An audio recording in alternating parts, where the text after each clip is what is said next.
The evacuation order hit FOB Nighthawk at 14:32 hours on a Thursday in August. Not the kind of order that comes with a debate, not the kind that leaves room for questions. Major Marcus Webb stood in the center of the open compound, one arm extended toward the northern gate, and his voice cut through the dry Afghan air with the precision of a man who had spent 19 years making sure he was never questioned twice. Mission complete. All personnel fall back to Alpha Line. Now. 32 soldiers moved. Humvees coughed to life. Handlers reached for leads. The systematic machinery of a military withdrawal clicked into motion the way it always did, efficiently, without sentiment, leaving nothing behind that wasn't supposed to be left behind. But the 8 dogs did not move. Caesar, the black Belgian Malinois who led K9 Delta, 35 kilograms of muscle and training, and something that could not be explained by either, turned 180 degrees, away from the gate, away from the convoy, toward the eastern sector, where the smoke from the ambush still curled against the pale sky. The 7 dogs behind him followed in silence, no barking, no hesitation. They moved the way water moves around stone, inevitable, quiet, certain of themselves in a way that made several soldiers stop mid-step and stare. Staff Sergeant Brett Connors grabbed Phantom's lead and pulled. Hard, the dog did not turn. "What in the world?" Connors yanked again, planting his boot against the cracked earth for leverage. Phantom's stride didn't break. The lead slipped through Connors' grip with a calm that was almost insulting, the nylon sliding out of his fist like it had simply decided it was done with him. "Hey!" Connor's face went from sun-brown to something closer to brick red. He turned, scanning the compound for someone to blame, and his eyes landed where they usually did when things went sideways in ways he didn't understand. On the woman, standing 10 paces from the K9 station, holding a clipboard, wearing a contractor's vest that had been washed too many times to remember what color it used to be. 300 meters to the east, behind a crumbling section of compound wall, 4 soldiers from Alpha Squad were still breathing. Private First Class Torres had caught shrapnel in the left leg. Specialist Huang was pressing a field dressing against her ribs and trying not to show how much it hurt. Corporal McKee had taken a round to the vest. Cracked ribs, concussion probable, consciousness uncertain. Sergeant Dominguez was the only one still steady, using a broken rifle stock as a crutch and keeping his voice low and controlled on the radio, calling their position in with the measured calm of someone who understood that panic costs more than it buys. They were cut off. The ambush had been precise, designed to separate and isolate. Webb's assessment was not wrong. The unit didn't have the numbers to hold perimeter and extract simultaneously. Every second they delayed the withdrawal was a second the enemy could use to push for the gate. But the 8 dogs went east anyway. They reached the 4 soldiers and arranged themselves in a circle without a single sound. Caesar anchored the northern point. Rook and Blaze took the flanks. The formation was not random. It was not accident. It was a tactical perimeter that accounted for the wind direction, the sight lines from the nearest ridge, and the angle of the wall's remaining cover. Factors that would have taken an experienced operator several minutes to calculate and position for. It took the dogs 11 seconds. Webb came to stand behind Connors, who was still staring at the empty lid in his hand, with an expression normally reserved for equipment failures during live operations. "Calloway," Webb said. He didn't shout. He didn't need to. The compound had gone quiet in the particular way that happens when 32 people are trying not to look like they're watching something. "These are your dogs. Do something about it." The woman with the clipboard turned. She had short, silver-touched hair cut close to her head, the kind of face that didn't give much away, and eyes that moved across the compound the way a person's eyes move when they're used to counting things. Exits, distances, variables. She looked at the 8 dogs in their formation for a moment that stretched 3 seconds past, comfortable. Then she gave a very small nod. Not a nod of resignation, not a shrug dressed up in a head movement. It was the nod of someone reviewing a report and finding it accurate. Corporal Amy Chen, standing close enough to see it clearly, felt a small, strange thing happen in the back of her mind. She filed it away. "Ma'am," Webb said, with the kind of patience that isn't patience at all. "I gave an order." Diane Calloway looked at him with the directness of someone who had learned long ago that silence is not the same thing as submission. "They're doing their job, sir." The word "sir" landed correctly but strangely. Not the automatic deference of a civilian contractor addressing a major, something older, more structural, like a word that had been chosen precisely because the form required it. Webb blinked, then his jaw set, and he turned to Connors. Get them back, by any means necessary. Connors had been a handler for 6 years before he became a staff sergeant, and he approached the problem of the 8 dogs with the confidence of a man who believed experience was the same thing as authority. He tried the standard recall command first, the specific timbre of voice, the hand signal, the precise frequency of command that every K-9 in the program was trained to respond to from day one. Nothing. He tried the emergency abort sequence. The dogs acknowledged it. Every set of ears rotated toward him in unison, and then they rotated back and maintained their positions around the 4 wounded soldiers. They heard me, Connors said, to no one in particular, and the discomfort in his voice was the discomfort of a man realizing that being heard and being obeyed are not the same thing. Sergeant Dana Hale, the unit's senior technical specialist in K-9 protocols, appeared at Connors' shoulder. Hale was the kind of person who carried a laminated copy of the Military Working Dog Handbook in her cargo pocket, not because regulations required it, but because she found comfort in the completeness of documented procedures. She ran through the compliance matrix methodically. Alternate command tones, positional reinforcement cues, handler-specific signals that each dog was trained to recognize individually. She got through 9 separate protocols in 4 minutes. The dogs held their circle. Young Danny Voss, 22 years old and 8 months into his first deployment, decided that the simplest solution was the direct one. He walked toward the formation, speaking in the low, easy tone he used to calm Caesar back at the kennel in the evenings. Caesar stood up. He didn't growl. He didn't bare his teeth. He rose to his full height at the northern point of the formation, and he looked at Voss with an attention so complete and so still that Voss stopped walking without consciously deciding to stop. He stood there for 3 seconds, surrounded by the logic of retreat he couldn't explain, and then took a step back. His hands were shaking when he looked down at them. Lieutenant Josh Maines materialized beside Connors with the particular timing of a man who had been waiting for exactly this kind of moment. He was good-looking in the way that required maintenance and knew it, and he had the social fluency of someone who had learned early that the easiest way to establish yourself is to make someone else's failure visible. I said it from the beginning, Maines said, at a volume calibrated to carry to the cluster of soldiers watching from near the vehicles. The K-9 program at this FOB has a management problem. He let that settle for a beat. A competency problem. Sergeant May Okoro, standing at the edge of the vehicle cluster with her arms folded and her expression giving nothing away, looked at Maines with a particular quality of attention that very steady people give to things they find dangerous but not yet worth addressing. She didn't speak. She filed it. Diane Calloway was writing on her clipboard. Her handwriting was not the shorthand of someone keeping administrative notes. The symbols she was marking were compact, angular, structured in a sequence that resembled notation more than language. Rick Salter, the other contractor on base, the one who had twice now mentioned to Webb that the K-9 program was underutilizing its potential under its current management, angled himself close enough to see the page. He took out his phone. Okoro moved from the vehicle cluster to Salter's side without rushing. She placed her hand over his phone, not aggressively, just with a weight and a certainty that communicated the end of a line of reasoning. Salter looked at her. She looked back. He put the phone in his pocket. If you've ever watched someone get dismissed right before they prove everyone wrong, you already know where this story's going. But trust me, you don't know how. Subscribe and hit the bell so you don't miss the moment these dogs do something no one in that base can explain. And drop a comment right now. Do you think the dogs knew something the commander didn't?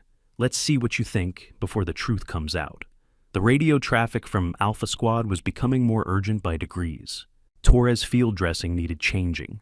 McKee had stopped responding to direct questions and was answering only in single syllables. The circle of 8 dogs did not change their positions, but Caesar had begun a slow sweep of the northern quadrant with his nose, low, methodical, mapping something in the air that the humans around him couldn't read. Doc Reeves, the unit's senior medic, had worked with military working dogs in 2 previous deployments, and he understood them the way a good medic understands anything outside his specialty. with the respectful attention of someone who knows the edges of his own knowledge. He watched Caesar's nose work and said, to no one in particular, "He's checking the wind." Diane, without looking up from her clipboard, "He's checking for secondary ambush position." Doc looked at her. "How do you know?" She wrote another notation.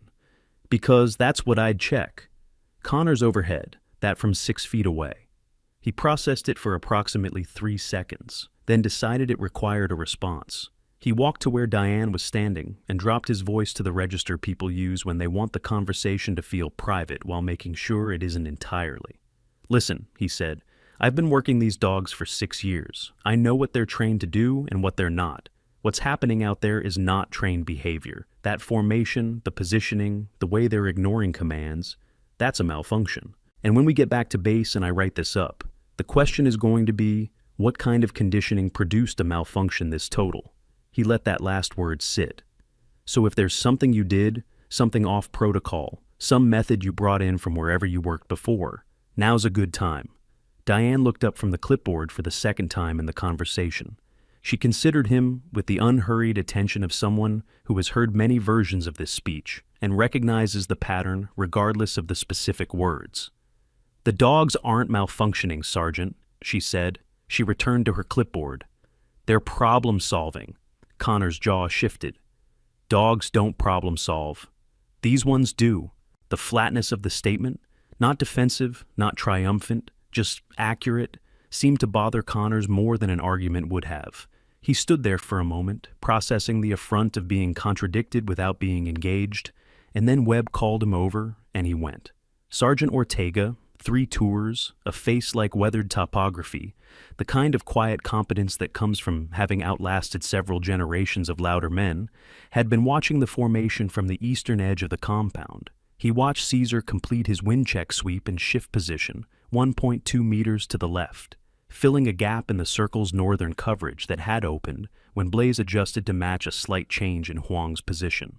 The movement was precise, compensatory, tactical. Ortega had seen trained dogs work in 3 combat environments. He had never seen a dog do that. He didn't say anything. He filed it away. That was what experienced people did with things they couldn't yet explain. Major Webb's tactical calculation was not unreasonable. 32 personnel, a perimeter already compromised, intelligence suggesting secondary movement on the ridge. The 4 soldiers in Alpha Squad were stable, injured but stable. The medic had communicated the assessment. The probability analysis said, get the main body out, call in air support for the extraction of the wounded, accept the interval of vulnerability. It was the kind of decision that could be defended in a briefing room. It was the kind of decision that certain circumstances made necessary. It was also the kind of decision that the 8 dogs had apparently reviewed and found unacceptable. Webb got on the radio to Bagram. He kept his voice even because he was a man who understood that the sound of control is sometimes more important than control itself. He requested clarification on air asset availability for medevac. He received an ETA of 22 minutes. 22 minutes, he said, to no one in particular. Then he looked east at the formation of dogs, at the 4 soldiers behind them. Then he looked at Diane Calloway. She was watching the dogs with the focused, quiet attention of someone monitoring gauges, reading output, checking variables, noting deviations. Not with anxiety. With the calm interest of a person for whom this data was meaningful in a specific technical way. "Ma'am," Webb said, and this time there was something new in his voice. Not warmth, nothing so generous as that, but something adjacent to uncertainty. "In your professional assessment, are those 4 soldiers safer with the dogs there than without?" Diane said. "Yes." "And you can't call the dogs back." "I can," she said. "I'm choosing not to." The silence that followed was the particular silence of a superior officer encountering a subordinate who has made a distinction they were not expecting. Webb's eyes narrowed. "That is not—" "They're providing effective cover," she said. "They're maintaining a viable perimeter. They're doing what trained operators do in a contested extraction scenario. If I call them back, those 4 people lose the only defensive line they have for the next 19 minutes. She looked at Webb with the directness she had been exercising all afternoon. "That's my assessment, sir." Webb stared at her for a long moment. Then he turned and walked toward the command vehicle without another word, which was either a concession or a deferral, and either way it left the compound's population of 32 personnel in the particular state of watching something they didn't have a category for. Hale pulled Connors aside near the equipment racks. Her voice was low and precise in the way of someone thinking out loud in a structured way. "I've gone through the entire working dog protocol database," she said. "Standard conditioning, advanced certification, specialized theater training, all of it. There is no formation behavior in any documented program that produces what those dogs are doing. The positional logic, the tactical awareness of sight lines, the self-correcting adjustment Caesar just made." She stopped. "This isn't a method I've seen." Connors: "So she trained them wrong." "No." Hale looked toward the formation, then toward Diane. "She trained them to something I don't have a reference for. Those are two different things." Connors's expression arranged itself into the specific configuration of a man who does not enjoy the distinction being made. "So what's your point? What's—" "My point," Hale said, "is that there's a protocol in operation right now that doesn't exist in any manual I can access. And the question I keep coming back to is, why would a standard K-9 contractor know a protocol that classified personnel don't?" Neither of them had an answer. They stood there while the dogs held the circle, and the sun moved 2 degrees west, and the radio crackled with Torres's voice, still steady, still reporting, still holding on. Amy Chen found herself gravitating toward Diane's position, not through any deliberate decision, but the way people gravitate toward the thing in a room that doesn't fit, the note that lands wrong, the detail that resists the pattern. She had been a corporal for 14 months and a careful observer for considerably longer, and what she was observing about Diane Calloway was accumulating in her mind with the quality of evidence. "Have you been in situations like this before?" Amy asked. She kept her voice neutral, the tone of professional curiosity. Diane was still writing. "Not with dogs." Amy waited for the natural follow-through of that sentence. The elaboration, the context setting, the thing a normal person adds when they've just said something that implies the opposite of the obvious. Nothing came. Diane wrote another notation. "Not with dogs," Amy repeated, mostly to herself. The way you repeat something when you're trying to work out what it means. Connors, at that moment, returned to the problem of the 8 dogs with the determination of a man who had decided that 9 prior failures simply meant he hadn't yet found the right tool. He retrieved from the equipment rack a high-frequency acoustic device, designed specifically for K-9 override in hostile or non-compliant scenarios. It was not commonly used because K-9s trained to combat readiness tended to associate the frequency with specific high-stress contexts, and using it incorrectly created more problems than it solved. But Connors knew the device. He had the training. He switched it on. All 8 dogs turned their heads toward him simultaneously. It was not the movement of confusion or response. It was the movement of acknowledgement, the precise, composed pivot of 8 animals who had heard the signal, identified it, and categorized it as something that existed in a separate hierarchy from the one they were currently operating in. Caesar looked at Connors for 2 full seconds. Something passed in that look that Connors could feel but not name. Then Caesar turned back to the north and held his position. Connors stood there with the device still running, its frequency producing nothing, its authority producing less than that. And he was aware in a way that he had not been aware before the afternoon started, that there were things in the world that his 6 years of experience had not prepared him for. Salter materialized at Webb's elbow with the smooth timing of someone who had been composing his pitch for several minutes. "I've done some checking," he said. He had the confident, slightly lowered voice of a man delivering intelligence he's proud of. Calloway worked with a private training operation out of Israel before this contract.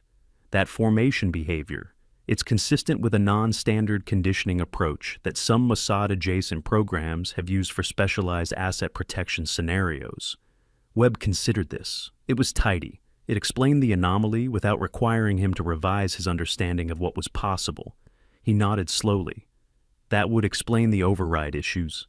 "She's running an unauthorized protocol on American military assets," Salter added. "That's a liability issue at minimum." From 10 feet away without looking up, "The protocol isn't Israeli." Both men turned. Diane had spoken without raising her voice, in the same even register she'd been using all afternoon, while still writing on her clipboard. The approach you're describing uses environmental conditioning and reward-based hierarchy reinforcement, she continued. What you're seeing out there is neither of those things. It's something else. Webb. Then what is it? She looked up. It's something that's working. Bagram contacted FOB Nighthawk at 15:09 hours. The request was procedural, status update on K9 Delta deployment. Webb reported the situation without editorializing. Compliant assets had been deployed to Eastern Sector. All 8 were non-responsive to standard recall. Contractor assessment indicated the formation was tactically sound. There was a pause from Bagram that lasted noticeably longer than pauses from Bagram usually lasted. Then, FOB, Nighthawk, confirm. You have all 8K9 Delta assets in non-standard formation, non-responsive to handler commands. Confirmed. Another pause. Then, stand by. Doc Reeves had made his way to the edge of the eastern compound wall and was observing the dog's positioning relative to the 4 soldiers, with the clinical interest of a medic assessing a situation. What he saw was this. Caesar and Rook on the north face were positioned in such a way that their bodies created a broken field wind barrier, reducing the exposed skin area of Torres and Huang by a meaningful margin. Delta and Axe were angled to block the primary sightline from the ridge at 200 meters. Phantom and Vega had taken positions that, in purely geometric terms, maximized coverage of McKee's position. The most critical patient, the least mobile. This was not what dogs did. Doc came back from the wall with a particular expression, the one that appears on the faces of people who have just revised something they thought they understood. He found Diane and stood next to her for a moment without speaking. Then, who taught them to do triage positioning? Diane marked a notation. What makes you think someone taught them? Doc looked at her. She kept writing. He stayed where he was. Today's video is brought to you by a partner who understands what it means to train hard and recover harder. Athletes, operators, first responders. The people who know that preparation is what separates the ones who hold the line from the ones who can't. We'll be right back to FOB Nighthawk. The tactical situation at 15:17 hours was this. Webb had delayed the full withdrawal to a holding position near the vehicles, 11 minutes into a 22-minute wait for medevac. The eastern compound wall was still holding sound cover. The 4 Alpha Squad soldiers were stable, with Torres degrading slowly toward a level that would require intervention within approximately 15 additional minutes. The ridge to the northeast showed movement consistent with enemy reconnaissance. Not an assault buildup, not yet, but the kind of deliberate observation that precedes one. The dogs had not moved. Diane had completed her notation and closed the clipboard. She stood at the edge of the compound's open space, watching the formation, and her expression in that moment was one that nobody at FOB Nighthawk had seen on her face before, or rather, it was an expression they had seen but hadn't had the context to read correctly. It was the expression of a field commander doing a situation assessment. Hale approached with the specific energy of someone who has made a decision to ask a question they've been circling for 20 minutes. "The protocol," she said. "What level of classification would it operate under?" Diane looked at her. The quality of the look was the same one she had used on Connors when he'd questioned her expertise. Not dismissive, not combative. Evaluating. "Why do you ask?" "Because I put in a search request on your contractor file," Hale said. "Standard background review, and I got something I've only seen once before in my career on a personnel query." She paused. "Access denied at classification level Omega, not file not found, not insufficient clearance for standard review." "Omega," she kept her voice steady. "That's not a contractor clearance level. That doesn't apply to civilians." The compound's ambient noise continued. Humvee engine idling, radio static, wind over equipment. Diane said nothing for 3 seconds. "Omega classification applies to a very specific category of personnel," Hale continued. "I looked it up. Records protection under Omega is authorized only for individuals operating under cover identity. Individuals with knowledge of classified technical programs above top secret threshold, or individuals whose..." She stopped. "Individuals whose official status has been altered for operational security reasons." Diane turned back to the formation. Caesar had just completed a secondary wind check sweep and held his position. Rook had shifted 1.5 meters to compensate for the change in Huang's position as the specialist repositioned her field dressing. "Your search," Diane said, "is going to generate a notification." Hale blinked. "What?" "The Omega block on that file isn't passive. Any query above standard contractor clearance triggers an alert to the office that maintains the classification." She kept watching the dogs. "You'll have a response within about 10 minutes. Hale stood very still. "Who maintains the classification?" Diane didn't answer, but Amy Chen, who had been standing close enough to hear the entire exchange, felt the small, strange filing sensation again. The accumulation of detail that was beginning to cohere into something she couldn't yet name. Webb's radio call at 15:22 hours began the way radio calls from Bagram usually began: controlled, procedural, efficient. It stopped being any of those things when the voice at the other end said, "We need a physical description of your contractor personnel, FOB Nighthawk, specifically the K9 unit supervisor." Webb provided one. The description went, female, approximately mid-40s to mid-50s, short hair, silver gray, contractor designation, Callaway DK9 specialist, current contract, started August of this year. 15 seconds of silence. Then, "Major Webb, I need you to listen carefully. Do not take any action to interfere with that individual's activities. Repeat, do not interfere. Stand by for a secure channel patch." Webb stood in the center of the compound with the radio in his hand, and 32 personnel theoretically in motion around him, and he looked at Diane Callaway the way a man looks at something he has been misidentifying for the better part of 2 hours. The secure channel took 90 seconds to establish. In those 90 seconds, Connors made one final attempt with the acoustic device, escalating the frequency, adding a directional modifier, running the full protocol sequence. The 8 dogs acknowledged it with the same composed, rotating attention they had shown before. Caesar looked at Connors, held the look, released it, turned north. Connors put the device away. Maine said something to the cluster of soldiers near the vehicles. Nobody laughed the way they would have laughed 2 hours ago. The compound's social atmosphere had shifted in the way atmospheres shift when people begin to suspect that the established hierarchy of who knows what is not as stable as it appeared at 0800 that morning. Salter checked his phone. He looked toward the gate, the direction of the Bagram Road, then back at Diane. He made the calculation that calculating people make when the variables start moving in unexpected directions, and he began a quiet, unhurried relocation toward the north side of the compound. Okoro watched him go. The secure channel opened with a sound different from standard radio traffic. Cleaner, compressed differently. "FOB Nighthawk, this is General Harlow, USS OCOMJ3. I need to speak with your contractor, designation 7. Webb looked at his radio. He looked at Diane. He crossed the compound in 12 paces and held the handset out to her. She took it. Her hand was entirely steady. 7, she said.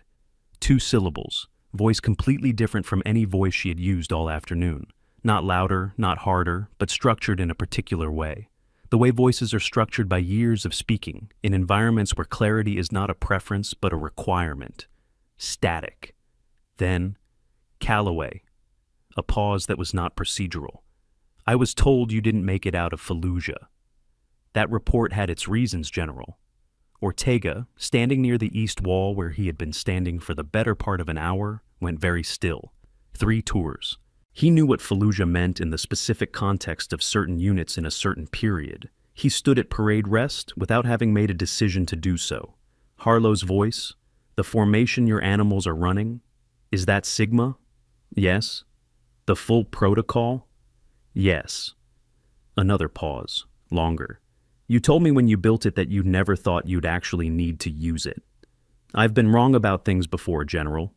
Over the radio, through the compression and the distance, something that might have been a sound between a breath and a word. Then Harlow said, "Hold for a formal confirmation patch to your current commanding officer." Diane held the radio out to Webb. He took it with hands that were entirely professional and entirely uncertain, and every person in that compound who could see his face watched the confirmation arrive. "General Leonard Harlow, United States Special Operations Command, Joint Operations Directorate, designation Callaway D." Lieutenant Colonel, retired officially in 2004, record sealed under classification Omega. Actual status: attached in consulting and oversight, capacity to classified K9 Tactical Development Program, designated Sigma. Program purpose: development of multi-asset autonomous tactical response in contested extraction scenarios. Program architect: Callaway D. "The dogs are not malfunctioning, Major," Harlow's voice said, through the handset in Webb's grip. "They are executing a protocol that their architect designed specifically for the scenario you are currently in. 4 wounded personnel, handler incapacitation or absence, viable cover possible, extraction asset delayed. The protocol activates autonomously when conditions are met. The dogs cannot be recalled by standard command structure because the protocol is not subordinate to standard command structure." A pause. "It is subordinate to one person." Webb looked at Diane. The handset in his hand felt different from the handset he had been holding 20 minutes ago. Harlow: "Callaway, what's your medevac ETA from current position?" Diane: 22 minutes on Bagram's original estimate. 11 minutes elapsed, so 11 remaining. Can your formation hold 11? Diane looked east. The 8 dogs, the 4 soldiers. The ridge at 200 meters where the reconnaissance movement had settled into watchful stillness. Caesar, at his northern point, turned his head fractionally west and back, a sweep of approximately 40 degrees, checking something she could see the logic of, and nobody else in the compound could. "I need 12, she said. "Medevac at 12. Harlow: "I'll see what I can." "I need 12, General. Not approximately. Exactly." A beat. "Confirmed. 12 minutes. Diane handed the radio back to Webb. She turned to face the compound. 32 personnel arranged in the particular formation of people who have been watching something long enough to know that what they thought they were watching is not what they were actually watching. She did not raise her voice. She didn't need to. "Sergeant Okoro," she said, "I need the southern approach secured. Take Mains and Voss." A beat. "Sergeant Hale, I need a medical inventory on the eastern wall. Relay to Doc Reeves. Prioritize for 2 trauma cases and 1 neurological." Another beat. "Connors, you're on comms. Channel 7, maintain contact with Alpha Squad. Give me status every 2 minutes." Nobody asked if they should follow the orders. They moved. Webb stood in the center of the compound, holding his radio, and watched a woman he had spent the better part of 3 hours dismissing give 6 orders in under a minute that reorganized his entire base of operations. He was a man of 19 years of service, and he understood when he had made a categorical error. He was also a man of 19 years of service, which meant he understood that the current moment required function over processing. "What do you need from me?" he said. Diane was already facing east again, watching her formation. "Right now, stay out of my dog's way." It was not said with satisfaction, not with the heat of someone collecting on a debt. It was said with the simplicity of a person communicating the most useful thing, which, in its own way, made it land harder than any of the alternatives. To the east, Caesar held the northern point of the circle. Rook and Blaze held the flanks. The formation was 11 minutes and 47 seconds old. It would hold for 12. Amy Chen stood at the edge of the compound and watched, and the thing accumulating in the back of her mind finally coalesced into something she could name. She had been watching Diane Callaway all afternoon, watching the way she stood, the way she moved, the specific locations where the skin on her right hand had thickened from years of repetitive pressure, the faint white line along her left wrist that caught the light at certain angles, the way she'd locked Connor's wrist in that single fluid motion and held it with the economy of someone who does not need to demonstrate force because force is simply available to them. She had been watching, and what she had been watching was not a dog trainer. She hadn't known what it was. Now she did. The radio crackled with Torres' voice from behind the wall. "Still holding. Something changed. Dogs moved into tighter coverage on our north. Whatever that is, it's working." Connors relayed back, "Alpha Squad, copy. Medevac ETA, 11 minutes 30. 11 minutes 30. Diane Callaway, Lieutenant Colonel, architect of Sigma Protocol, officially deceased since a morning in Fallujah in November of 2004, stood at the edge of FOB Nighthawk's eastern compound and watched her 8 dogs hold a line that 32 trained soldiers and a major with 19 years of service had been about to abandon.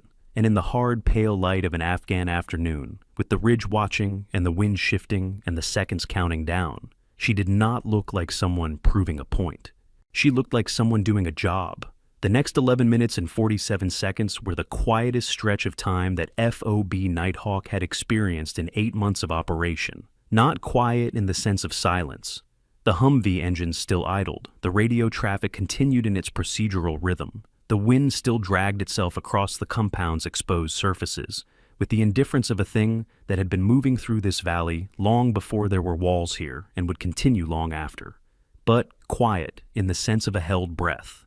The sense of a group of people who had been talking steadily for 2 hours and had collectively, without discussion, arrived at a moment that required them to stop. 32 personnel at FOB Nighthawk watched Diane Calloway stand at the edge of the eastern compound and watch her dogs hold a line. She didn't pace. She didn't consult the clipboard anymore. She stood the way soldiers stand when they have been in enough situations to understand that movement is not the same as action. With her weight distributed evenly, her hands at her sides, her attention on the formation, with the quality of focus that is specifically different from worry. Worry moves. This was something else. This was monitoring. The attention of someone who has built a system and is now observing it perform. Caesar adjusted his position fractionally at the 9-minute mark, compensating for a shift in Specialist Huang's location as the woman repositioned herself against the wall. The adjustment was less than a meter. It closed the gap in the northern arc with the precision of something calculated rather than instinctive, and Sergeant Ortega, watching from the same spot on the east wall where he had spent the better part of the afternoon, made a sound low in his throat that was not quite a word. He had spent 22 years in the United States Army. He had seen things that redefined for him what people were capable of. He had revised his understanding of human endurance, human cruelty, human courage, in ways that 3 tours of sustained combat exposure tends to produce. But he had never, not once in 22 years, watched an animal make a tactical adjustment that precise without being directed. He crossed the compound to where Diane was standing. He didn't speak immediately. He stood beside her and watched the formation for a moment, the way 2 people watch something together when they don't need to narrate it to each other. Then, "I served with a man from Ghost Unit in 2001. He kept his voice low. Not secretive, there was no privacy possible in this compound, but with the register of someone who understands that some things deserve more care than a regular conversation. Kandahar Province, before the FOBs were established. He never talked about what the unit actually was. None of them did. A pause. "I didn't know they were still running a program." Diane said, "They're not." Ortega looked at her. "Then what is this?" She looked at Caesar, who was completing another sweep of the northern quadrant with his nose. Low, methodical, reading the air with the patience of something that does not have a clock but understands time anyway. "This is what happens after a program ends," she said. "If you've done it right." Ortega was quiet for a moment, processing the weight of that. Then he went back to the east wall, stood at parade rest, and stayed there. At 6 minutes remaining, Connors established contact with Alpha Squad on Channel 7 with the regularity that Diane had specified. 2-minute intervals, status report, relay confirmation. His voice had changed over the course of the afternoon in a way that he was probably not aware of. The confrontational edge that had been present in every syllable he addressed to Diane earlier, the specific confidence of a man who has decided someone doesn't know what they're doing and feels entitled to demonstrate it, had flattened out. What remained was competent, efficient, focused on the task. Torres was hanging on. The field dressing had held. McKee had returned to responding in full sentences, which Doc Reeves, receiving the relay from his position at the eastern wall, assessed as a positive neurological indicator. Dominguez was giving a calm, steady account of the formation around them, the positioning of each dog, the coverage they were providing, the way the animals had communicated through the group when a noise came from the ridge, and Caesar had stilled and the entire formation had stilled with him, and the ridge had produced nothing, and the formation had relaxed in sequence, the way a trained fire team relaxes when a threat assessment returns negative. "They're not just dogs," Dominguez said over the radio. His voice had the quality of someone reporting something they don't entirely believe but can't deny. "I don't know what they are, exactly, but it's not just dogs." Connors relayed that to Diane. She received it without expression. At 4 minutes remaining, Hale completed the medical inventory and relayed it to Doc Reeves. At 3 minutes, Okoro confirmed southern approach secured and reported Maines in position without incident, which was its own kind of statement, since Mains's compliance with Okoro's direction was notable enough that 2 separate people mentioned it in the accounting that got assembled afterward. At 2 minutes, Voss reported visual on the medevac approach vector, 2 black specks against the pale sky, growing. Diane looked up from the formation for the first time in nearly 4 minutes. She tracked the approach, calculated the angle, calculated something else that wasn't visible from the outside. "They're coming in from the northeast," she said, to no one in particular, and then to Connors. "Tell Alpha Squad to move McKee to the southern edge of the wall. Caesar is going to shift to compensate, and they need to be out of his path when he does." Connors relayed it. Dominguez confirmed. 11 seconds later, Caesar moved, shifted 2 meters south and east, opening a clean corridor along the wall's southern face. Nobody had told him. Nobody could have told him in 11 seconds. And the movement was precisely what was needed for the medevac approach. The compound's held breath converted into something that wasn't quite sound and wasn't quite movement. A collective, involuntary response to something that was happening in front of them that they didn't have the right framework for. Danny Voss made a sound that might have been "holy cow" under his breath. He wasn't the only one. The medevac helicopters came in at 15:34 hours, 12 minutes after Diane had told General Harlow she needed 12. They came in from the northeast, on an approach vector that accounted for the ridge position and the wind direction. And they came in clean, which is to say they came in without taking fire, which is to say that the formation of 8 dogs along the eastern wall had provided enough deterrent presence to make the reconnaissance on the ridge reconsider the cost of engagement. This would be debated afterward by people with access to the full intelligence picture. The consensus, arrived at in a document that very few people ever read, was that the deterrent effect of the K9 formation was a contributing factor. The document did not use the word miraculous, because documents written by military intelligence professionals do not use that word. But the gap where that word would have gone was visible in the phrasing around it. The 4 soldiers from Alpha Squad were loaded. Torres first, then McKee, then Huang, then Dominguez, who had refused to go until the other 3 were aboard, which was consistent with his rank and his character, and the specific way that certain people understand what it means to be responsible for others. The dogs broke formation as the last helicopter lifted, not all at once. Caesar stood for a moment after the others had relaxed, 2, 3 seconds, watching the aircraft clear the eastern wall. Then he turned and walked back toward the K9 station with the steady, unhurried pace of a dog returning from a job rather than retreating from a position. The other 7 followed, and at the K9 station, Diane was waiting. She crouched as Caesar reached her. Not the crouch of a handler receiving a dog, not the performance of affection for an audience. The crouch of someone receiving a colleague. She ran her hand along the back of his neck, under the working harness, checking the tension of the equipment with the automatic thoroughness of a person for whom this gesture has been repeated several thousand times in several very different environments. Caesar sat. He pressed his flank against her knee with the weight of something that did not need to perform anything for anyone. The compound, which had been held in that particular quality of silence for 11 minutes and 47 seconds, exhaled. It was Webb who crossed to Diane first. He crossed with the posture of a man who has spent 19 years developing the specific physical discipline of never looking uncertain in front of his personnel, and who was currently working that discipline harder than usual. "I owe you an explanation," he said. She looked up from adjusting Caesar's harness.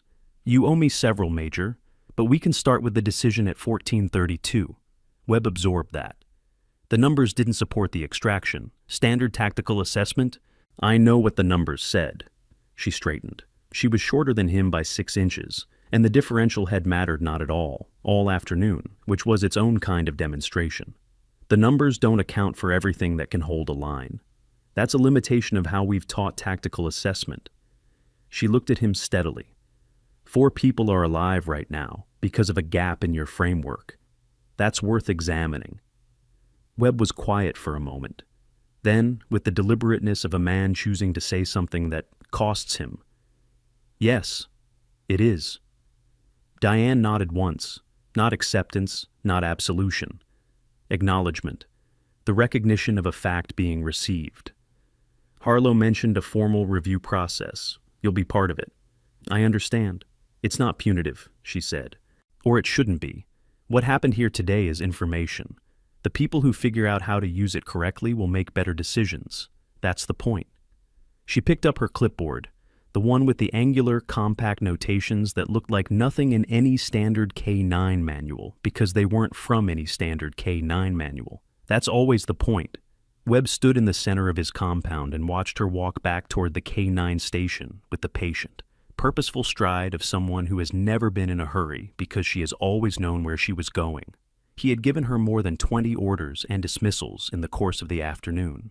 She had complied with the ones that didn't compromise the mission and declined the ones that did, and the final accounting showed that her assessment of which was which had been correct every time. He stood there and did the specific internal work that separates competent leaders from excellent ones.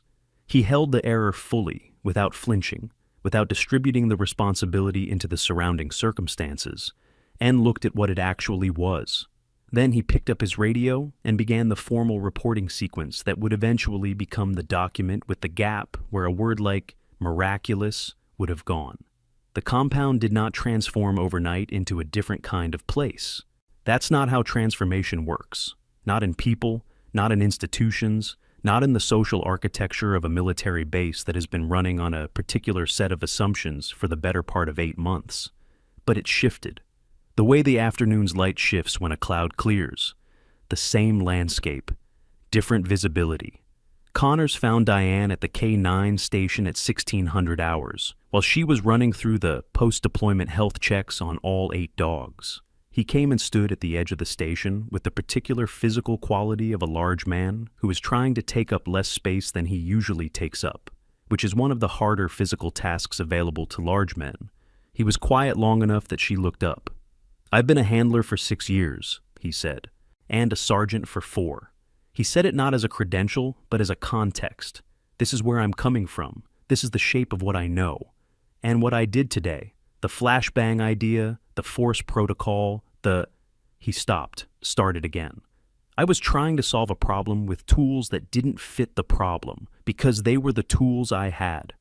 He looked at Caesar, who was sitting at Diane's left side, receiving a systematic check of his paws with the patience of an animal that understands the purpose of the procedure. I didn't know there were other tools. Diane worked through the inspection without stopping. There are always other tools, she said. The question is whether you're willing to admit you don't have them yet. Connors absorbed that. I wasn't. Now you are. She moved to the next paw. That's not a small thing. He stood there for another moment. Then he said, the formation, the positioning, how long did it take to train them to do that? She looked up. Which part? All of it, the autonomous response, the tactical awareness, Ortega said Caesar adjusted for the medevac approach before anyone gave the aircraft coordinates to the squad. How is that possible? Diane was quiet for a moment. Then she said, when you teach an animal to understand what a situation requires rather than what a command specifies, and when you do that for long enough, consistently enough, with enough actual exposure to real situations rather than simulated ones, at some point the distinction between training and understanding starts to close. She looked at Caesar. What you're calling tactical awareness is what happens when a very intelligent animal has had enough repetitions of real problems to start generalizing the underlying logic. A pause. The same thing happens in people. We just don't call it training anymore at that point. Connors thought about that for a long time. Then he said, I'd like to understand it better. Then you will, she said. Eventually, he left the K-9 station without ceremony, and the absence of ceremony was itself a kind of acknowledgement. The kind that doesn't require words because the words would only reduce it. Now we know who Diane Calloway really is. But here's what nobody's talking about yet. What happens to Commander Webb, what the Pentagon decides, and what those 8 dogs do next. Stay with us, and if this story moved you, share it right now. Because some stories deserve to be heard by more than just one person. Hale's conversation with Diane happened at the equipment racks, in the deliberate, structured way that Hale conducted most conversations, with the orderliness of someone who respects precision in language the way she respects precision in procedure. She came with her laminated handbook, which she set down on the rack surface as if releasing something. "The protocol," she said. "I want to understand the classification rationale, not the details. I understand I don't have clearance for the details, but the principle." Diane leaned against the rack. The afternoon had settled into the long, amber quality of Afghan evenings, the light going horizontal and warm across the compound's surfaces. "What's the question?" "Why conceal it?" Hale asked. "A program this effective, autonomous tactical K9 response, multi-asset formation capability, the kind of outcomes we just saw. The Army would want to replicate it, scale it, implement it across theater. Why would you build something like that and classify it to the point where the people who could benefit from it don't know it exists?" Diane was quiet for a moment. "Two reasons," she said. "The first is practical. A program this specific is only effective if the people around it don't know how it works. The moment adversaries understand the conditioning logic, they can design around it. Tactical advantage requires uncertainty in your opponent. The classification protects the edge." She paused. "The second reason is harder." Hale waited. "Not every capability should be deployed everywhere," Diane said.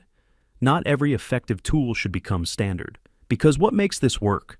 The time, the relationship, the specific and unrepeatable process of building this kind of understanding with these specific animals, that cannot be replicated in volume without losing what makes it work. If you try to scale it into a program and run it through standard training timelines, you get dogs that know some commands they didn't know before. You don't get this." She gestured, a small movement, toward the K9 station where the 8 dogs were settled in the post-deployment quiet. "The classification protects it from being mass-produced into something that doesn't actually function." Hale looked at her notebook, at the blank page where she had been preparing to take notes, and then closed it. "You designed it knowing it couldn't be replicated." "I designed it knowing that some things shouldn't be." Hale picked up the laminated handbook. She looked at it for a moment, with the expression of someone revising their relationship with a document they have carried for a long time. "For the record," she said, "I would have made the same call you made today, if I had known what you knew." Diane said, "I know." She said it without warmth and without edge, simply as a fact. "That's why I didn't argue with you more than I did." Maines found that the evening was going to be considerably less comfortable than his mornings had been for the previous 8 months. The conversation he had with Okoro was not technically a reprimand. Okoro was a sergeant, and Maines held a lieutenant's bars, and the formal structure of the thing prevented it from being a reprimand. But it had the interior architecture of one. Okoro was the kind of person who conducts difficult conversations with the specific quiet efficiency of someone who is not interested in making you feel bad, but is absolutely committed to making you understand something. She told him, in clear and undecorated language, what his comments about Diane's competence had communicated to the personnel within earshot. She told him what those communications had done to the social atmosphere of a base operating in a live threat environment. She told him what the record of the afternoon showed about who had been correct and who had been constructing an audience. Maines said, at various points during this conversation, "I didn't have the full picture, and I was working with available information." And once attempting a register closer to the one he used in most social situations, "I think you're being a little..." Okoro's expression stopped that sentence before it completed. He had a second conversation with Sergeant Major Davidson, who had been reached by radio from Bagram, and who had a voice like a gravel road and the patience for nonsense of approximately 0, which covered much of the same ground from a less forgiving elevation. The formal report that followed contained language that Maines spent the following several weeks reviewing, with the focused attention of a man who has discovered that there is a permanent record. Rick Salter's departure from FOB Nighthawk happened at 17:15 hours with the quiet efficiency of something administrative. There was no scene. There was no formal confrontation. There was a communication from Bagram, relayed to Webb, that Salter's current contract had been suspended pending review, and that he should be transported to Kandahar Airfield at earliest available opportunity. The review would take longer than the transportation, and the conclusion of the review would take longer still, but the direction of travel was clear from the first hour of it. Okoro watched him collect his gear. Salter looked at her once, on his way to the transport vehicle. She returned the look with the steady, giving-nothing quality that was her default expression in most situations. He looked away first. Danny Voss, 19 minutes after the medevac cleared the wall, submitted a formal request to transfer to K9 unit support. He did this via the proper channels, with the proper documentation, filling out each field with the careful handwriting of someone who understands that the way you do the small things is the way you do the large ones. The request would eventually be approved, but that was months away. What mattered immediately was that he made it, and that the making of it meant something specific about what the afternoon had done to him. He found Caesar at the K9 station that evening in the settling dark, and sat beside the dog without speaking. Caesar turned his head and regarded him with the composed, complete attention that the Malinois gave to most things. The attention of something that does not get distracted by what isn't in front of it. Voss put his hand on the dog's back. Caesar leaned fractionally into the contact. Voss sat there for a while and thought about the kind of work he wanted to do with his life. Amy Chen did not go to the K9 station that evening. She went to her bunk and opened the journal she kept in the inside pocket of her kit bag. Not a regulation item, not encouraged, not forbidden. And she wrote for 45 minutes. She wrote what she had seen. She wrote the sequence of details that had accumulated across the afternoon and the order in which she had noticed them and the way they had cohered. She wrote the gait, the hands, the specific quality of the notation on the clipboard, the economy of the wrist lock that had been applied to Connors with the casualness of something practiced so many thousands of times that it required no concentration at all. She had not seen the tattoo yet. That came later. What she wrote that evening was the record of an afternoon spent watching someone be dismissed, and the record of what it meant that the dismissal hadn't mattered. Not because the person being dismissed had forced anyone to reckon with them, but because the work she'd done had spoken with a clarity that no amount of dismissal could muffle. Amy wrote that down carefully because she recognized it as a thing worth remembering, not just about this afternoon, about something larger, about the structure of how we decide who deserves to be heard before they've had the chance to demonstrate why. She was 23 years old, and she was learning things that most people took decades longer to learn, and she was learning them quickly because she had the quality, rarer than most people understand, of actually watching what is in front of her rather than what she expects to be in front of her. General Harlow's second communication of the evening arrived at 1947 hours on the secure channel. It was addressed to Diane alone. Webb had the protocol awareness to leave the handset with her without being asked.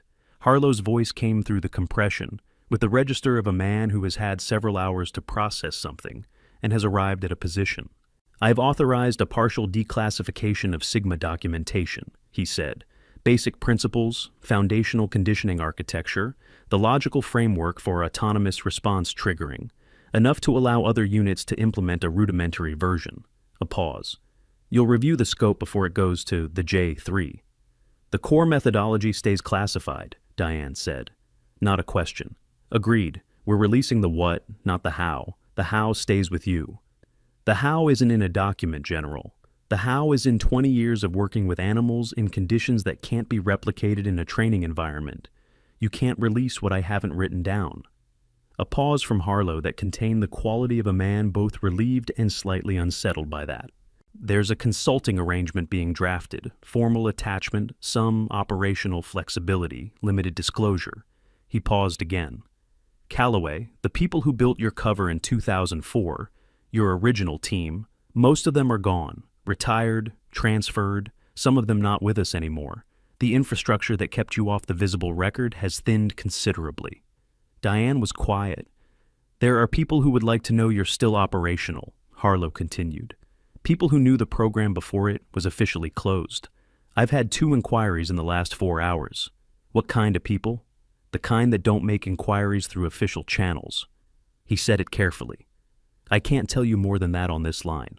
What I can tell you is that someone requested your file be blocked 3 weeks before you reported to FOB Nighthawk.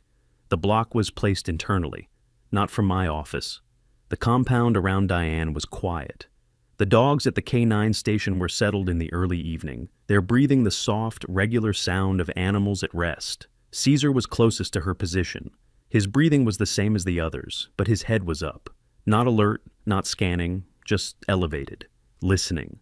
"Who placed it?" Diane asked. "That's what we're determining," Harlow said. "I'll have something more definitive in 48 hours. In the meantime, be aware." I'm always aware, General. I know, that's not what I mean. A pause. I mean, be aware that the people who wanted your record blocked before you got there may have wanted something specific about your arrival. We don't know yet what. 48 hours. The secure channel closed. Diane held the handset for a moment. Then she set it down and looked toward the northern gate of the compound, the direction of the Kandahar Road, the direction that Salter's transport had gone several hours earlier. Caesar turned his head and looked in the same direction. She had not told him to. The conversation with Webb later that same evening happened at the command vehicle. Webb had been there for an hour, working through the formal reporting sequence, when Diane appeared at the edge of the vehicle's light with her clipboard under her arm, and the particular quality of presence of someone who has decided it is time to say something.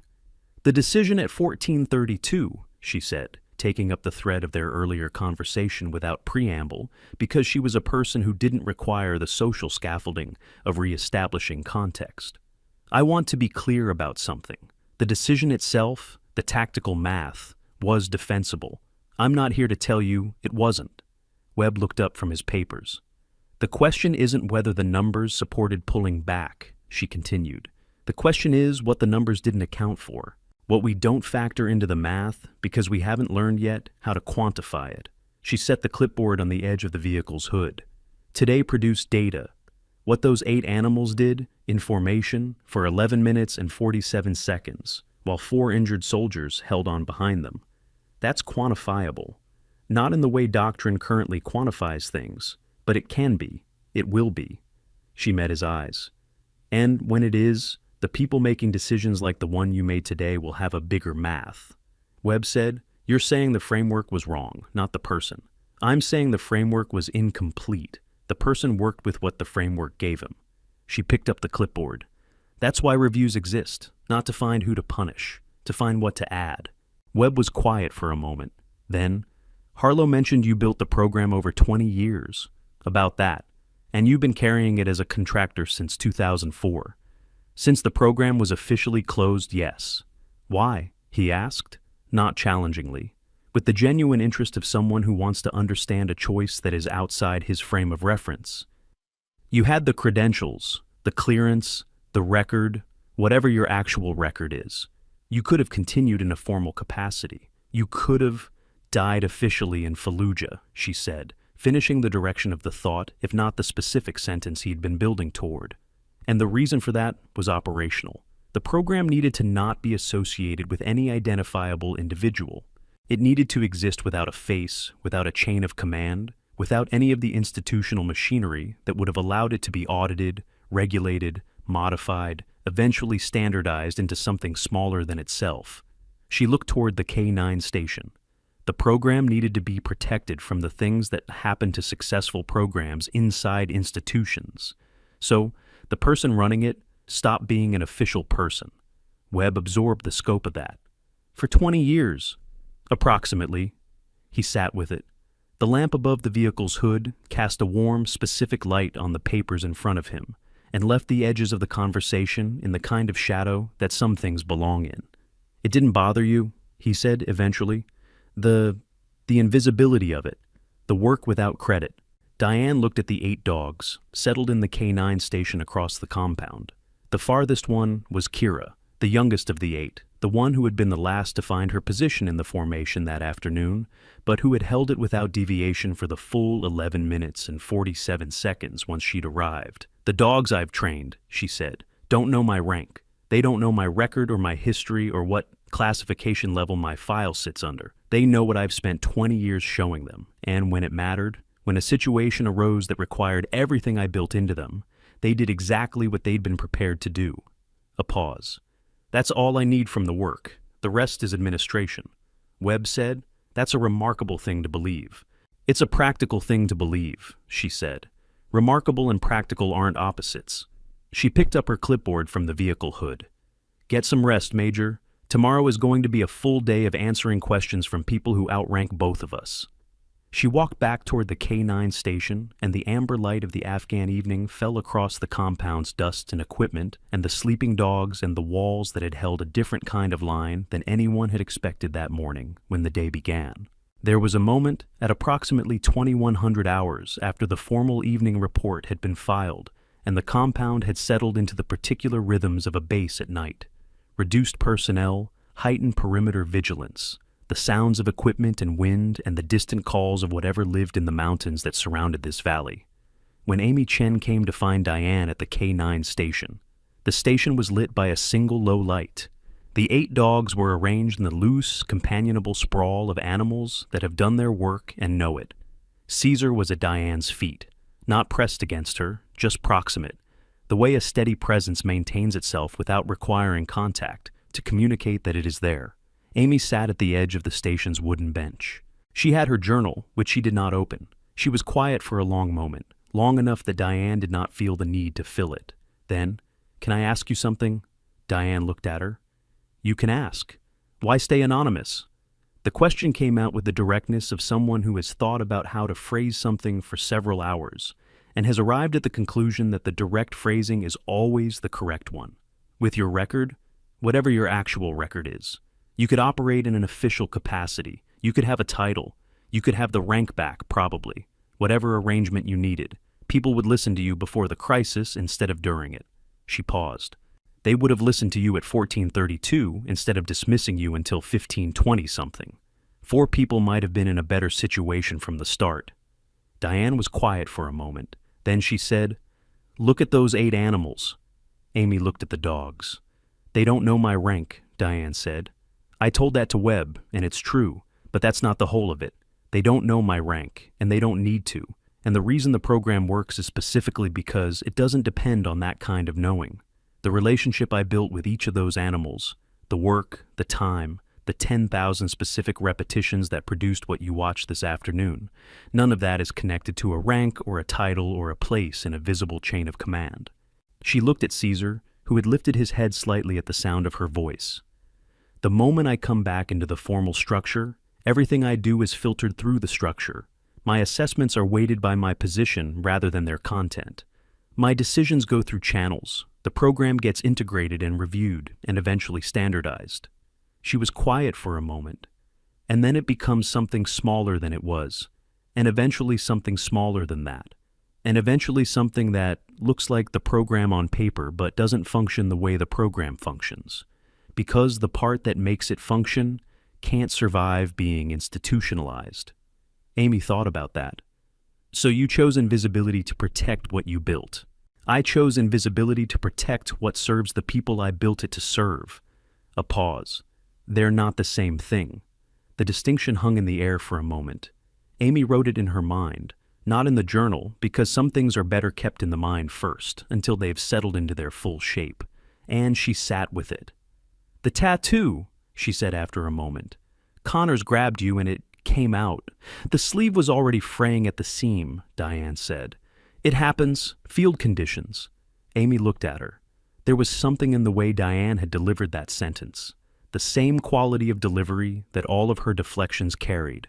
A flatness that was not quite a lie and not quite a truth. That existed in a space that was specifically designed to not invite further questions. Amy decided not to ask further questions about that. Instead, "What happens now? To you, to the program, to the dogs?" Diane looked at the station's low light. "The partial declassification goes through. Other units get a version of the foundational architecture. Hale will be involved in developing the training curriculum. She's precise enough, and more importantly, she's honest enough to know the edges of what she understands." She looked at Caesar. "These 8 stay as they are. The full protocol doesn't get replicated because it can't be. They'll continue in the current arrangement. And you?" A pause. "And I'll continue in the current arrangement." Amy was quiet for a moment. Then, "Is that enough?" Diane looked at the 8 dogs, all of them, the full sprawl of them in the low light, breathing the easy rhythm of animals at rest after honest work. Caesar at her feet. Rook curled at the far end of the station. Kira, the youngest, asleep on her side, with her paws loosely flexed, chasing something in whatever dogs chase in their sleep. "When 4 people are alive who might not have been," she said, "that's more than enough." The night moved past 2100 toward the later hours, the compound settling further into its nighttime configurations. And the thing that happened next happened quietly. the way the most significant things often do, without announcement, in the spaces between the events that get written down. Diane's secure line vibrated at 22:31 hours. Not the handset she'd been using for official channels. A separate device, small, non-standard. The kind of equipment that does not appear in any inventory that can be requested through channels. She looked at the number, or rather, she looked at the absence of a number. The placeholder that appears where a number should be when the number has been specifically scrubbed from every system that would normally display it. She accepted the call. Silence for 3 seconds. Then a voice. Not Harlow's, not anyone she'd spoken to in the course of the afternoon. A voice that was carefully modulated, the specific vocal quality of someone who has spent professional time making sure their voice produces no identifying characteristics. Ghost Trainer 7, it said. 2 words, her designation. We observed today's operation. Diane was still. Caesar lifted his head. She said, "Who is we?" A pause. "The people who built the program before you." The sentence arranged itself in her mind with the specific weight of something that carries more information in its structure than in its content. Before her, which meant there was a before, which meant the program she had spent 20 years believing she had originated had a prior history she had not been given access to. She said, "The program was established in 2002. A version was." The voice was patient. "The foundational work predates that." "By how much?" "That's a longer conversation." A pause. "What matters now is that the block on your file was not placed by your adversaries." Diane was still. "The block was placed to alert us when someone searched for you at that clearance level, a signal. We've been monitoring for it." The voice did not alter in quality or pace. "The block generated an alert. We're making contact now because of what you demonstrated today. There are people with resources and reach and access to situations that produce the kind of work you specialize in, who want to understand if what happened this afternoon at FOB Nighthawk can be replicated elsewhere." Diane said, "It can't be replicated. I've explained this." "Not replicated, applied." A pause. "There are 5 situations currently active in 3 operational theaters that have the structural profile of what you handled today. Isolated personnel, limited conventional asset availability, extended extraction timeline. In each of those situations, there are animals involved. Working dogs, some in formal K9 programs, some in informal relationships with unit personnel. And there are people who want to know if what you know can be brought to bear." Diane looked at the northern gate, the direction of the Kandahar Road, the direction that Salter had gone. She looked at Caesar, who was looking at the same direction with his head up and his ears at the forward orientation of something that is paying close attention to something that is not yet visible. "Who placed the file block?" she asked. Another pause. The kind that is not a pause of consideration, but a pause of decision. The moment of evaluating what information to release in what sequence. "The person who placed it is someone who understands what you are and wanted to be certain they would know when others found out." A beat. "We're still determining whether they're an asset or a liability. That's part of why this conversation is happening." "And Salter?" "A contractor, downstream of the situation, not the origin." Diane processed that. The compound around her breathed in its nighttime rhythm. The dogs breathed in theirs. The mountains beyond the walls were invisible in the dark but present. The permanent, indifferent mass of them that had been there before this conflict and would be there long after. "I'll need 48 hours, she said. "Harlow's timeline. After that conversation, I'll know more about the shape of what I'm working with." "We'll be in contact," the voice said. The call ended. Diane sat in the low light of the K9 station with the device in her hand, and Caesar's gaze on the northern gate, and the sound of the other 7 dogs breathing around her. She was the architect of a program that had a before she hadn't known about. And she was operational in a situation whose full shape was still emerging. And there were people she hadn't yet identified, who had been monitoring her file and were now reaching out through a channel that didn't exist in any official inventory. She was, in other words, in the middle of something. The dogs breathed around her. Caesar finally lowered his gaze from the northern gate and looked at her instead. She put the device away. She ran her hand along the back of his neck once, the checking gesture. The gesture that said, I'm here, and you did well. And we're still in this together, she said very quietly to the 8 of them. Did you hear all that? No answer. But Rook, at the far end of the station, lifted his head and looked at her with the patient, complete attention that the dogs had been giving to everything worth giving attention to all afternoon. She sat with them until well past midnight. The compound turned around them in its nighttime way. The mountains held the darkness in the hollows between their ridges. The Kandahar road was empty in both directions, or appeared to be. Doc Reeves, passing the K9 station on his way to the medical tent for a final equipment check, glanced at the low-lit space and saw Diane there, sitting in the middle of the 8 dogs, their breathing arranged around her like something structural, like a formation. Anne stopped for a moment. He had worked with dogs in 3 deployments, and he had examined what those 8 animals had done that afternoon, from every clinical and procedural angle he had access to, and he still did not have a framework that fully contained it. He stood at the edge of the station for a moment, not wanting to interrupt something he couldn't name. Then he continued to the medical tent. He would think about the afternoon at FOB Nighthawk for years afterward. He would describe it differently at different points in his life. More precisely as he got further from it, he found, the way the significance of some things only becomes fully visible with distance. What he would always come back to in every version of the telling was the image of the circle, 8 dogs around 4 people, in a formation no one had seen before and no one had ordered, holding a line that the humans with all their training and authority and tactical math had decided could not be held. And the woman who had built that circle, standing at the edge of the compound and watching it function, giving it a nod that wasn't pride, because it wasn't about pride, but recognition. The recognition of a fact being accurately reported. The circle had held. That was all it needed to do. And it did. Ortega found her the following morning, before the compound's routine had fully established itself, in the quiet interval between first light and the official start of the duty day. He came to the K9 station with the specific gait of a man who has decided to say something and is committed to saying it correctly. I need to ask you something, he said. She was running the morning equipment check. She did not stop. Then ask. Ghost Unit 7, he said.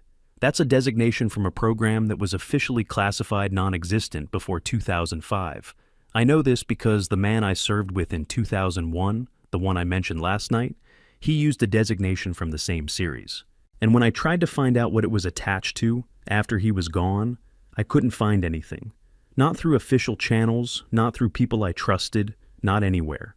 He looked at her steadily. Except, I knew it existed. Because I had served alongside it. Diane checked the tension of Rook's harness without looking up. What are you asking? I'm asking if what happened yesterday is connected to what I couldn't find in 2006, he said. And if it is, if the program that produced those 8 animals and what they did yesterday is the same program, or a continuation of the same program, I want you to know that there are people who've been watching for evidence of it for a long time, not adversaries. He said it carefully, the way a man says something that is important to characterize correctly. People who understood what it was when it existed and were paying attention to the space it left when it stopped being visible. Diane looked up from the harness. She looked at him with the evaluating quality that was her standard mode of receiving information she needed to categorize. How many people? More than you'd expect. A pause. Less than would be useful. She held his gaze for a moment. Then she returned to the equipment check. I'll be at FOB Nighthawk for another 3 weeks on the current contract, she said.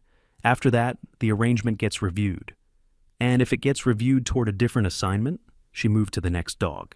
Then I'll be somewhere else with the same 8 dogs, doing the same work. She glanced at him. The work doesn't stop because the assignment changes. Ortega was quiet for a moment. Then, the man I served with in 2001. He used to say that the only unit worth being part of was one you could trust to function without you watching it. He looked at Caesar, who was sitting at the edge of the station, with his face turned toward the morning light. I think he would have found what happened yesterday very satisfying, Diane said. What was his designation? Ortega looked at her. 4, he said. Series 7, number 4. She did not alter her expression. She continued the equipment check, but her hand paused for 2 full seconds on the buckle she was adjusting. A pause that communicated nothing to anyone watching who didn't know what it meant. and communicated a complete sentence to anyone who did. After a moment, she continued. Ortega left the K9 station and went to begin his duty day, and he carried with him the particular quality of someone who has just received information that resolves a question they had been carrying for 20 years and is not yet sure whether resolution makes things simpler or more complicated. He suspected more complicated. He had enough experience to understand that resolution and simplicity are rarely the same thing. 3 weeks after the events at FOB Nighthawk, a document circulated through US SOCOM's J3 Directorate. It was 11 pages, marked with a classification level 3 tiers above standard secret, and it addressed the formal military working dog protocol framework and its gaps, as revealed by the events of a Thursday in August in Kandahar province. The document did not name Diane Calloway. It referred to the program as Sigma and its architect as the program developer, which was consistent with the classification of her identity and also consistent with the specific irony that the most important name in the document was the one that didn't appear. The document recommended a working group to develop training curriculum based on the foundational principles of Sigma's autonomous response architecture. Sergeant Dana Hale was assigned to that working group. She would spend the following 14 months in the work, and it would be the most technically demanding thing she had done in her career, and she would be better for it. Major Marcus Webb's formal review concluded 6 weeks after the events at FOB Nighthawk. The conclusion was not a sanction. It was a recommendation for supplementary training in complex asset utilization, the specific training that covered the gap in the tactical framework that the afternoon had identified. Webb completed the training. He was a thorough student. He would not be the last person to complete that module, whose name had been shaped by a specific afternoon in a specific compound in a specific August. Lieutenant Maines received a formal notation in his personnel file.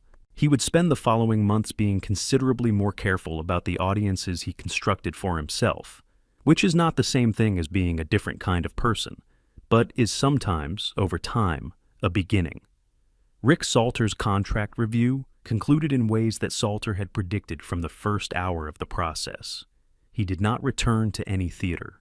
Danny Voss's transfer request was approved 7 months later. He reported to K9 unit support with the careful handwriting and the serious expression of someone who has made a decision about the kind of work he wants to do.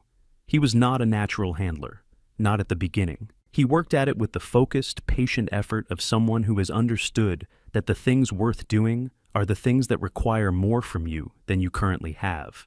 He would get better, slowly and then faster, and then with the particular quality of competence that arrives when effort and time have been doing their quiet work long enough. Amy Chen, some months later, would write about the afternoon in a piece that circulated, first in her unit, then wider, as an account of the events at FOB Nighthawk. She would not name Diane Calloway. She had been given, in the conversation at the K9 station, a clear enough understanding of why the name should not be attached to the story.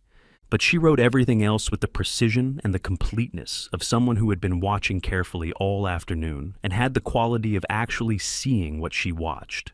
The piece described the dogs. It described the circle. It described the 11 minutes and 47 seconds in a compound in Kandahar, during which the math that said something couldn't be held was overtaken by the fact that it was being held anyway. It described, without naming her, a woman standing at the edge of a compound, watching 8 animals do the work of an entire program, and not requiring anyone to acknowledge where the program came from, or who had built it. What Amy wrote about at most length, what she returned to in the draft after draft, working to find the version of it that was accurate, was the quality of the dismissal that had preceded the demonstration. Not because the dismissal was the important part, because it was the frame. Because what you understand about a situation before the frame gets revised tells you something true about the situation that the post-revision understanding tends to obscure. The dismissal was real. The contempt in Connor's voice was real. The social architecture that Maines had spent months building around Diane's invisibility was real and had been functional and had produced exactly the outcomes it was designed to produce, right up until the moment it stopped mattering because something larger than it had arrived. Amy wrote about what it means when the container someone has built to hold you, the category, the assumption, the fixed position in a hierarchy of who matters and who doesn't, turns out to be built around something that can't be contained. Not because the container breaks dramatically, not because the person inside it forces it open, but because what's inside it simply exceeds it, quietly, functionally, without requiring acknowledgement, in the way that real things exceed the frameworks constructed to describe them. She wrote that carefully. She rewrote it 11 times. The 12th version was the one that said what she meant. The piece ended with a line that Amy had written and rewritten a dozen times before arriving at the version that said what she meant. The dogs didn't know her rank or her history or the name she wasn't currently using. They knew what 20 years of honest work looks like when it comes to stand beside you, and that turned out to be enough. The 48 hours that Harlow had specified passed. The communication that followed was longer than the previous ones, and more specific, and the information it carried changed the shape of the next 6 months of Diane's operational picture in ways that would take time to fully map. She received it with the attentiveness of someone who understands that new information doesn't interrupt a plan so much as it completes it, reveals the part of the territory that the previous map hadn't included. Some of what Harlow told her could be addressed through official channels, with the partial declassification that had been approved and the formal consulting attachment being drafted. Some of it could not. Some of it existed in the space that the voice on the non-standard device had been describing, the space between what is officially acknowledged and what is actually happening, which is the space where the most consequential work often gets done by the people who have decided that the work matters more than the acknowledgement. Diane noted what she needed to note. She asked the questions that needed asking. She gave the answers that could be given and declined the ones that couldn't, which she had long practice at. She did not tell Harlow about the call from the non-standard device. Not yet. The 48 hours were for Harlow to determine what he knew. She was still determining what she knew. When those two processes were further along, there would be a conversation that combined them. Until then, she worked with what she had. The morning after Harlow's 48-hour communication, 6 weeks after the events at FOB Nighthawk, 3 weeks before the working group would convene, 7 months before Voss would receive his transfer approval and Amy Chen would publish her account.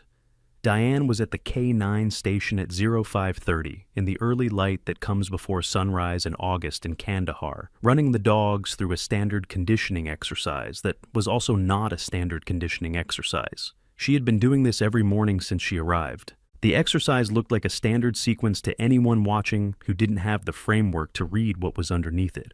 The specific repetitions, the specific cues, the specific responses she was reinforcing and building on. To anyone watching without the framework, it was a trainer running dogs through their paces. To someone with the framework, it was the maintenance of something that had taken 20 years to build and would require every subsequent day's attention to sustain. Caesar ran the exercise sequence with the focused, unhurried competence of an animal that knows the purpose of the work. He did not perform competence. There was no audience he was calibrating to, no approval he was tracking in someone else's expression. He ran the sequence because it was the sequence, and the repetition was the structure, and 20 years of mornings like this one had built something that a single August afternoon had made visible to 32 people who had previously had no framework to see it. At the end of the sequence, he came to Diane's position and sat. She checked his harness, checked his paws, ran the assessment that she ran every morning. She found nothing requiring attention, which was what she expected but always confirmed. She put her hand on the back of his neck.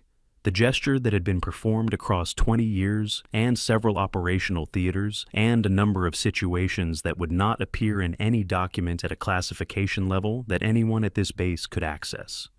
"Good," she said, one word, the same word she used at the end of every morning session across 20 years. Caesar's tail moved once, the slow, certain movement of an animal that understands what it has done and does not require more than that word to know it is accurate. The sun came up over the eastern mountains. The compound woke around them in its morning way. The work continued, the way work that matters continues, not because it announces itself, but because it is what it is and has been what it is for long enough to have earned its own continuity. The 8 dogs ran their morning exercise in the early light. And Diane Calloway, whose name was not in any system that anyone at FOB Nighthawk could access, whose rank had officially ended in a document filed in November of 2004, whose program had officially closed 7 years after that. Diane Calloway stood in the center of what she had built, in the middle of the work she had chosen, with the particular quality of presence that belongs to people who have made a decision about what matters and have not revisited it since. The morning light found the tattoo on her left arm, the marking that Connor's grip had revealed, the eagle and the flag, and the designation beneath it that existed in a classification level that made Hale's database return access denied in capital letters. It found the scar along her left wrist, the calluses on her right hand, the specific way she stood with her weight distributed for a body that had been asked across 20 years to be ready for things that most people are never asked to be ready for. It found all of that. And it found her at the center of 8 working dogs in the morning light of an Afghan compound doing the work. There was a phone in her kit that would ring again. There were questions in Harlow's files that were still resolving themselves into answers. There was a voice from a non-standard device that had said, "The people who built the program before you."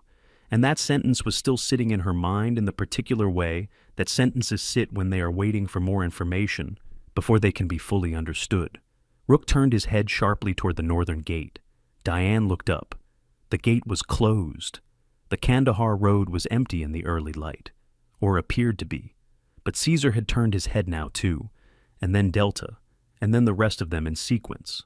Not alarmed, not aggressive, the specific quality of directed attention that the dogs used when something was present that was worth attending to, even if its nature hadn't yet resolved. Diane looked at the northern gate for a long moment. Then she looked at Caesar. "What do you hear?" she said. He didn't answer, but he held his attention on the northern gate with the patience of something that knows the answer is coming and is in no hurry, because whatever is approaching will arrive whether or not it is hurried toward. She stood with the 8 dogs in the morning light and waited for what was coming. She had been doing that, in one form or another, for 20 years. She was very good at it. Diane Calloway spent 20 years doing work that no one could see, in a role that carried no title, under a name that didn't appear in any system anyone could search. She was dismissed as the dog lady. She was talked around, talked over, and talked about. Always in the register people use when they've already decided someone doesn't matter. And none of it touched what she had actually built. Because what she had built was not a reputation or a rank or a position in a visible hierarchy. It was something real, something that functioned, something that held a line for 11 minutes and 47 seconds when the math said the line couldn't be held, and held it not by arguing with the math, but by simply being more than the math accounted for. The lesson is not that credentials should be hidden. The lesson is that genuine capability does not require permission to exist. It exists whether or not anyone has recognized it yet. It works whether or not the person who built it gets credit. The dogs did not hold that circle because someone finally acknowledged what their trainer was worth. They held it because of 20 years of honest work, done in the dark, for no audience at all. If this story stayed with you, if it reminded you of someone who deserves to be seen, or of work you've been doing quietly, without recognition, share it with someone who needs to hear it today. Subscribe because there are more stories like this one, and leave a comment. What does it mean to you when someone holds the line?